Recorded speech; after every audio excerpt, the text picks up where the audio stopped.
Hello everyone, and welcome back to another Hearts of Iron 4 Dev Corner, which is kind of like a dev diary, but instead of talking about things that are going to come, we talk about things that might come to Hoi 4. This week we're covering hydrodynamics, which is a much more vague title for what is really going to be talking about naval mechanics. Sadly, I didn't have too long to prepare this dev diary, so it's not going to be too long and too yappy, but we can still make a go of it. So, let's head into the dev diary. Hello everyone, says Bomb. It is no secret that one of the most common sentiments across the Hoi 4 player base is that the Navy seems to be rather hard to understand. Some elements are almost instantaneous in their effect, like naval supremacy, while others take a long time, like building up a navy. I'd say that the Navy takes so long to build, it doesn't really come into play. Some ships the game is over before you've even built them. And some elements remain relatively hidden until the actual shooting starts, supremacy value of ships, screening in task force, etc. On top of that, they also have fairly complex systems of naval missions, where they work best and when using them together synergistically. However, missions could be explained a bit better, and sometimes what you think you need to achieve your goal can be somewhat counterintuitive, so how are they planning to address it?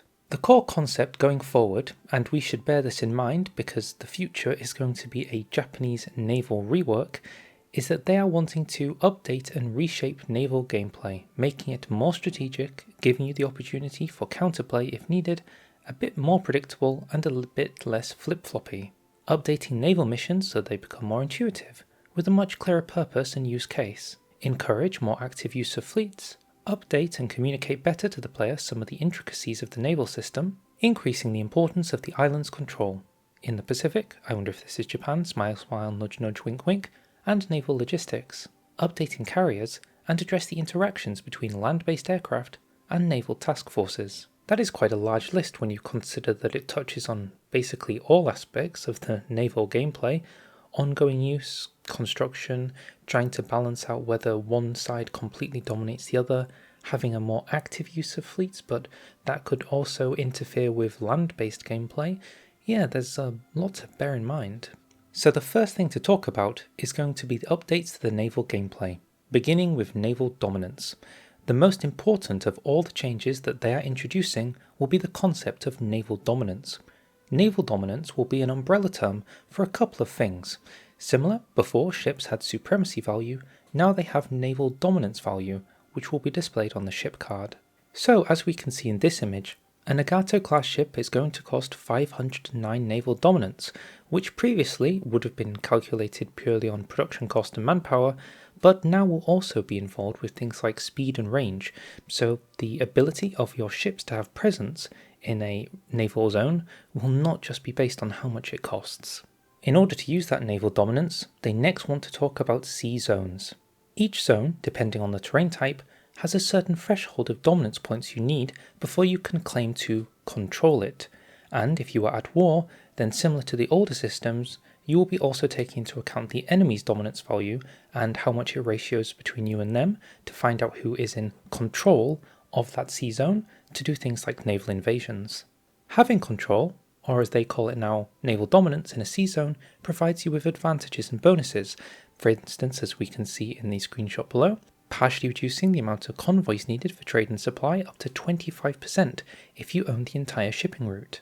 There are other benefits that they aren't going to reveal yet, but they do note that it will be within your interest to secure islands and have potential new naval invasion targets to get some of these benefits. If I was to add in a potential, cheeky side idea that definitely doesn't have to be major but could be interesting, is what if it could be the case that naval sea zones, let's take the western seaboard, could themselves have resources. Imagine if the western seaboard had oil. Now, of course, to America this wouldn't matter too much, but hear me out. Then, if you have naval dominance in the sea zone, you could get a little amount of oil out of it. In doing so, you would both have a reason to constantly have your navy out to try and control a sea zone so that you can get the resources within that sea zone, while also having a reason to contest other people's sea zones to get more resources.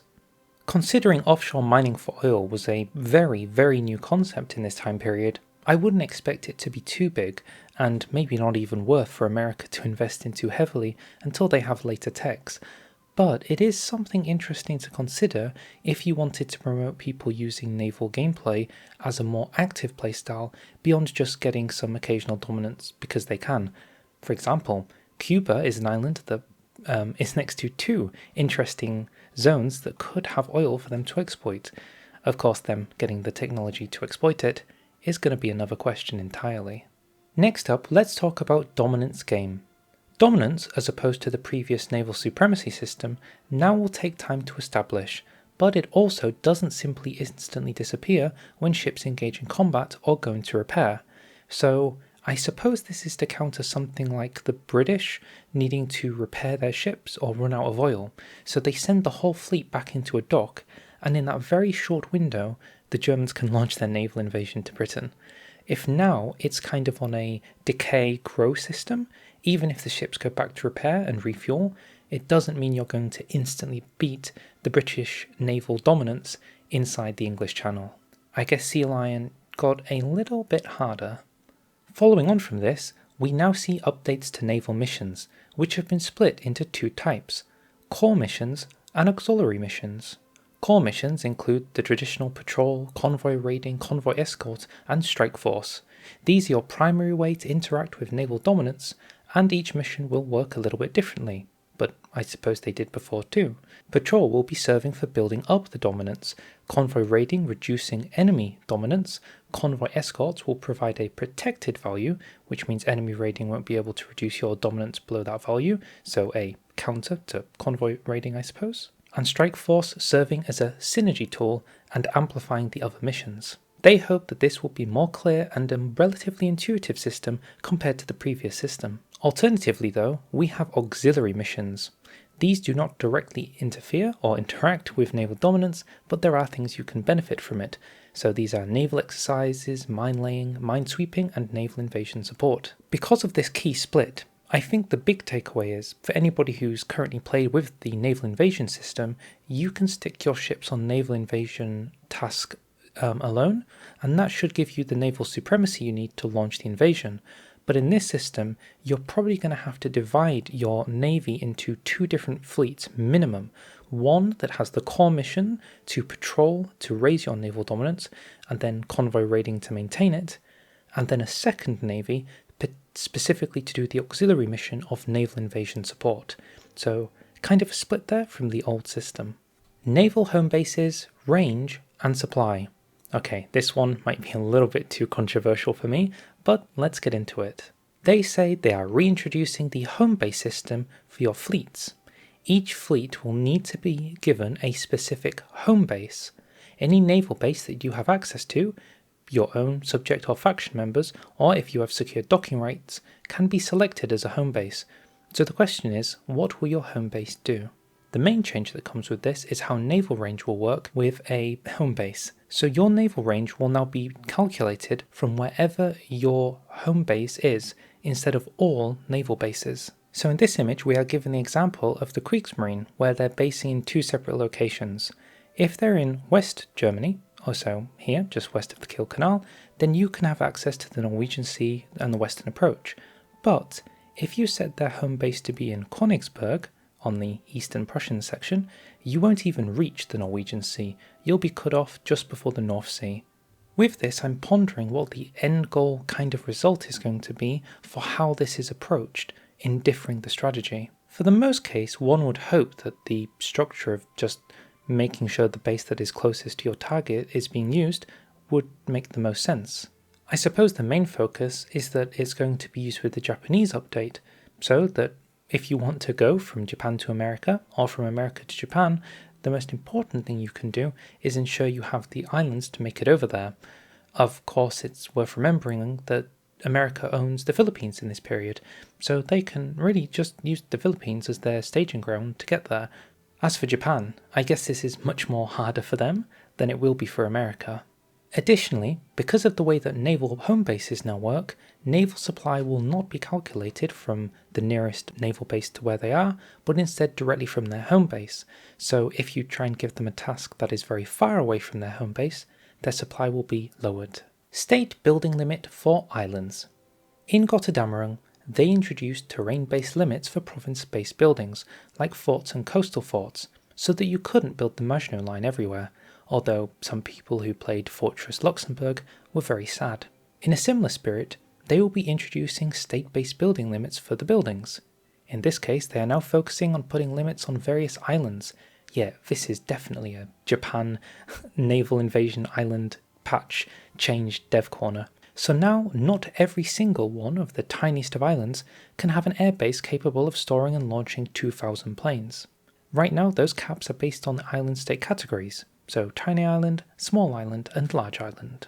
If we look here, we can see the Marcus Island now can only fit 400 planes on it. Still the same amount of infrastructure, but is that implying you cannot build anti-air period on this island? Like, in no sense? Additionally, if you scroll to the bottom, you can see you can only build a naval base up to level 3. I understand that they said that this is exclusively going to be based upon the type of island it is, but I do wonder if they would consider that the increase in infrastructure would also increase your capability to, like, handle an anti-air defense on an island, if the infrastructure is higher. Naval invasions. They are planning to do some touch-ups to naval invasions as well. In the current version of the game, there is a global naval invasion capacity set by your technologies, doctrines, and other modifiers, and then, depending on how many divisions you assign to the invasion, it would take a certain amount of time. But the issue with that is that it would take 7 days to do 1 man and 70 days to do 10. So the optimal thing to do was to individually do each division one by one so that you could have a naval invasion in 7 days across the board, which would be a lot of clicks and have a small cost of carpal tunnel syndrome. In their new system, there will be, depending on your technologies, doctrines, etc., a certain amount of naval invasions you can plan at the same time, each being able to have a certain amount of divisions, and no matter what, always taking a specific amount of time to plan. I suppose in this case, if there is a fixed amount of time for a naval invasion, the idea that you need to do one by one is cancelled out, and it just saves you more clicks. On the flip side, you can no longer do 7-day invasions, I bet. Additionally, for a country that hasn't even researched transport tech, there will still be a possibility to launch a very limited naval invasion under the new system. So by and by, researching Naval Tech 1 is no longer mandatory to have any ability to do a naval invasion, which I think is quite big, especially for some minor nations.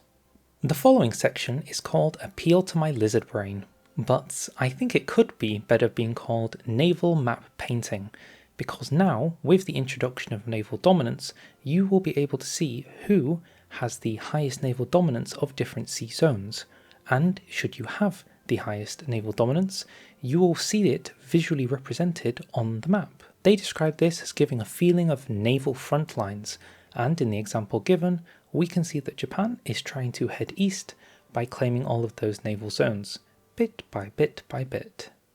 With that, we have effectively come to the end of this dev corner. So, not too big, but some interesting things to note, including the changes to dominance, the way the map is shifting, the way that naval home bases are effectively mandatory now, and naval invasion tech is basically given for free. They do give a small teaser of something that could potentially be coming in the future. It's a little bit hard to make out, but it looks to me to be a ship, perhaps a submarine, being given support from the sky. So is it possible that you can use support planes to give ships supply in an area? Hard to say. But alas, that is definitely the end of this week's Dev Corner. So, to wrap up my own video, I think there are some potentially good changes in here. I think having less clicks is good. I think being given naval invasion tech for free is probably good because it can slip new players up. One of my big concerns that I'm keeping in the back of my head is how will these changes affect nations that have big naval gaps they have to cross without the ability to take advantage of ships basically leaving a zone undefended for a little section. I'm thinking of Chile having to go back to Europe just for a split second is basically impossible if you can't find an opening to sneak through. A lot of the times, when you try to make the game more historical, what you end up doing is making the majors even more powerful, because they have the tools to take advantage of these changes. This might be good in the eyes of some players, but of course, this game currently relies on having a tremendous amount of content for non-major players. Make of that what you will, it's hard for me to say. As a last note, and I guess a semi-suggestion, I do hope they take into consideration the idea of there being advantages, even if it's in peacetime, for having naval dominance in certain sea zones. So I gave the example of maybe some having oil, with the very early forms of oil rigs, but there could be a potential for other things too. For example, if you have naval dominance in the Mediterranean, maybe that gives you an increase in your trade opinion, so more people will be likely to trade with you. Or maybe in some capacity you can find a trade route with a particular partner that gives you a consumer goods reduction.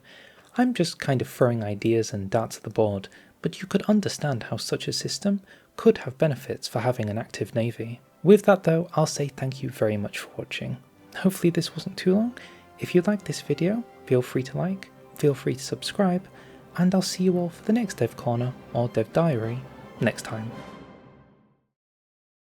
Bye!